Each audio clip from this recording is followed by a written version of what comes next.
અફવાનો બજાર વિશે। જી હા, ગુજરાત ફર્સ્ટનું બઝર વાગી ચૂક્યું છે અને મેં જે હમણાં કહ્યું કે ગુજરાતના મુખ્યમંત્રી અંગે જે અફવાઓ ચાલી રહી છે, રાજકીય ગલિયારા હોય કે પછી ચાર રસ્તા હોય કે પાનના ગલ્લે કે પછી કેટલાક સમાચાર પત્રમાં આ વિગત આવી હતી કે ગુજરાતના જે મુખ્યમંત્રી છે તેમનો વિદેશ પ્રવાસ ગોઠવાઈ રહ્યો છે અને તેમના વિદેશ પ્રવાસ બાદ આખરે તે કોને ચાર્જ સોંપીને જાય છે, કારણ કે એવી પણ વિગતો હતી કે મુખ્યમંત્રી પોતાના જે પુત્ર છે તેમના સારવાર માટે વિદેશ પ્રવાસે જઈ રહ્યા છે। ચર્ચા એ થઈ રહી છે કે જેવા જ પ્રધાનમંત્રી મોદી ગુજરાત છોડીને ગયા, સીધી જ હવે અહીંયા થોડી રાજકીય ચહલપહલ થવાની છે।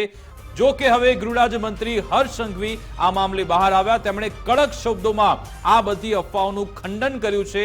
ન માત્ર ખંડન કર્યું પરંતુ એવું પણ કહ્યું છે મુફદ્દલ કે જે લોકો આવી અફવાઓ ફેલાવે છે, કોઈના સ્વાસ્થ્યને લઈ આવી બધી રમત રમે છે, વિપક્ષ વિશે તેમણે પ્રહાર કર્યા અને કહ્યું કે નોટિસો મોકલીશું। આ જે શરૂઆત થઈ, આ જે અહેવાલ સપાટી પર આવ્યા, ઇન્ટરનેટ પર એની ચર્ચાઓ છે, પણ કેટલાક માધ્યમોએ એને લઈને કેટલાક આર્ટિકલ લખ્યા, કેટલાક સમાચાર જે સપાટી પર આવ્યા, એની શરૂઆત ક્યાંથી થઈ? જે રીતે હર્ષભાઈ આજે જ્યારે પત્રકાર પરિષદ સંબોધી રહ્યા હતા, આ મુદ્દાની પ્રતિક્રિયા આપી રહ્યા હતા, તો એમણે ખૂબ જ આક્રમકતાથી આ મુદ્દાનો જવાબ આપ્યો। એમણે વિપક્ષને પણ આડે હાથ લીધી અને એમણે કહ્યું કે તમે આ સ્તરે રાજનીતિ કરી શકો, રાજનીતિનું આવું સ્તર હોઈ શકે કે તમે એમાં કોઈની અંગત બાબતોને સાંકળી લઈને એવી વાત ફેલાવો કે જેમાં કોઈ તથ્ય નથી। હર્ષભાઈને આપણે સાંભળીએ એમણે શું કહ્યું।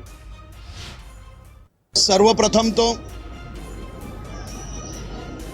આ સંપૂર્ણ અફવા, સંપૂર્ણ ખોટી બાબત જે કોઈ લોકોએ ફેલાવેલી છે તે તમામ લોકોને નોટિસ મોકલવામાં આવી રહી છે। કોઈ બી આધાર પુરાવા વગર માત્ર ને માત્ર વિપક્ષ અને માત્ર અફવા ફેલાવીને લોકોને ગેરમાર્ગે દોરવા માટેનો પ્રયાસ કરવામાં આવ્યો છે। ખૂબ જ ગંભીરતાપૂર્વક આ બાબતે, હું ફરી કહું છું, ખૂબ જ ગંભીરતાપૂર્વક આ બાબતે પગલાં લેવામાં આવશે। બહુ ક્લિયર મેં કહ્યું, બેજવાબદારીપૂર્વક માત્ર ને માત્ર વિપક્ષના ઇશારે અને જે કોઈ લોકોએ આ અફવાઓ ફેલાવેલી છે તે તમામ લોકોને આજે નોટિસ મોકલવામાં આવી રહી છે। કોઈ બી આધાર પુરાવા વગર બેજવાબદારીપૂર્વક અને ખાસ કરીને કોઈ બાબતની તો ક્યાંક તો શરમ હોવી જોઈએ। તમે અફવા ફેલાવવામાં કોઈના બાળકને બી એની અંદર જોડી લેવું, આ કઈ રીતે ચાલી શકે? આ કડકમાં કડક પગલાં ભરવામાં આવશે અને ખૂબ જ ગંભીરતાપૂર્વક આ બાબતને લેવામાં આવી છે।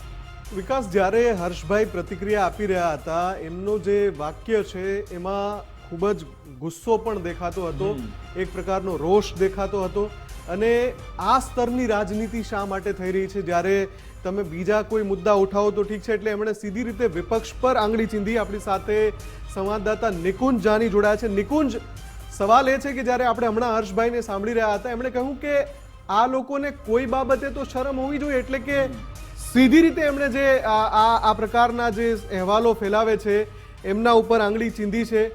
નિશાન કોની પર હોઈ શકે છે હર્ષભાઈ?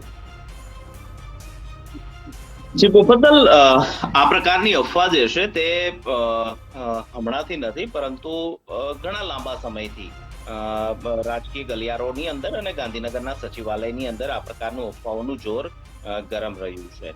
મંત્રીમંડળના વિસ્તરણની પણ જ્યારે ને ત્યારે અફવા જે છે તે આવતી હોય છે, પરંતુ છેલ્લા 2 દિવસથી એક અફવાએ જોર પકડ્યું હતું ને તે અફવા હતી કે મુખ્યમંત્રી અમેરિકા જઈ રહ્યા છે પોતાના પુત્ર અનુજની સારવાર માટે। આપને પણ ખ્યાલ છે કે અનુજ જે છે તે થોડા સમય પહેલા જ બ્રેન સ્ટ્રોકનું સારવારમાંથી ઉભરીને બહાર આવ્યા છે અને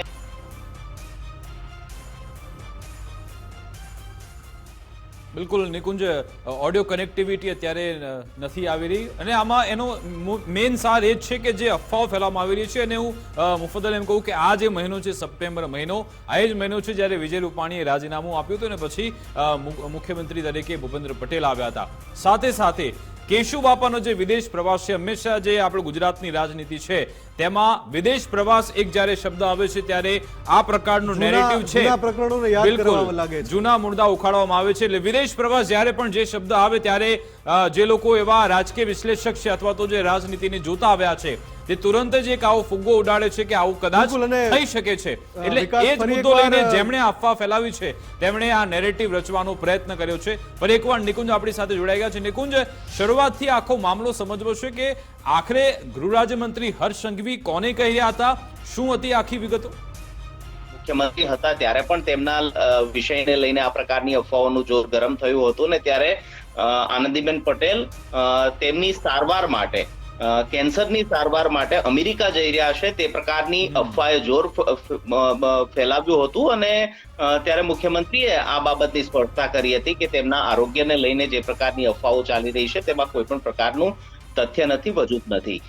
રહી વાત આપે કીધું ઇશારો કોના પર હોઈ શકે, મુફદ્દલ જરૂરથી ગૃહમંત્રી છે એટલા માટે તેઓ વિપક્ષના આધારે વાત કરી હોય, પરંતુ આ પ્રકારની અફવાઓ જે છે તે પાર્ટીમાંથી જ ઉદ્ભવતી હોય છે અને સચિવાલયની અંદર આપ જો 2 દિવસ માટે ફરવા આવો તો આપને 10 વ્યક્તિઓ મળશે, તે પૈકી 10 માંથી 8 વ્યક્તિ આપને એ પ્રશ્ન પૂછશે કે ક્યારે મંત્રીમંડળનું વિસ્તરણ થઈ રહ્યું છે, ક્યારે ફેરફારો થઈ રહ્યા છે. કારણ કે આ અફવાઓનું જોર માર્કેટ જે છે તેનો સેન્સેક્સ જે છે તે ખૂબ જ હાઈ થયો હતો અને અફવાએ ભરપૂર માત્રાની અંદર જોર પકડ્યું હતું. પરંતુ ગૃહમંત્રીએ બાબતની સ્પષ્ટતા કરી છે કે આ પ્રકારની કોઈ વાત નથી.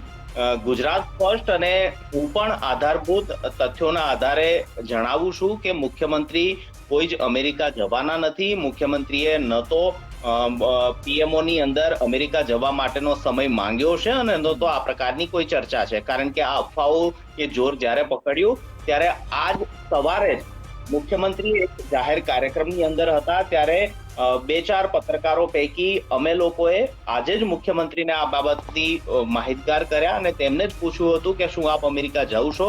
મુખ્યમંત્રીએ ખુદ એ બાબતની સ્પષ્ટતા કરી છે કે આ માત્ર ને માત્ર અફવા છે, અમેરિકા જવાનો કોઈ પણ પ્રકારનો તેમનો પ્લાન અથવા તો આ પ્રકારનો કોઈ વિષય નથી. બિલકુલ આભાર નિકુંજ અમારી સાથે જોડાવા બદલ, વાતચીત કરવા બદલ. તો નિકુંજે પણ સ્પષ્ટ કરી નાખ્યું છે કે આવો કોઈ વિદેશ પ્રવાસ નથી કરવાના વાત થઈ છે અને એમણે ખુદ સ્પષ્ટતા કરી છે અત્યારે કે આ પ્રકારના જેટલા પણ અહેવાલ જ્યાં પણ જે પણ માધ્યમ પર છે એ પાયા વિહોણા છે, કેમ કે ખુદ મુખ્યમંત્રીએ સ્પષ્ટતા કરી દીધી છે આ મુદ્દે.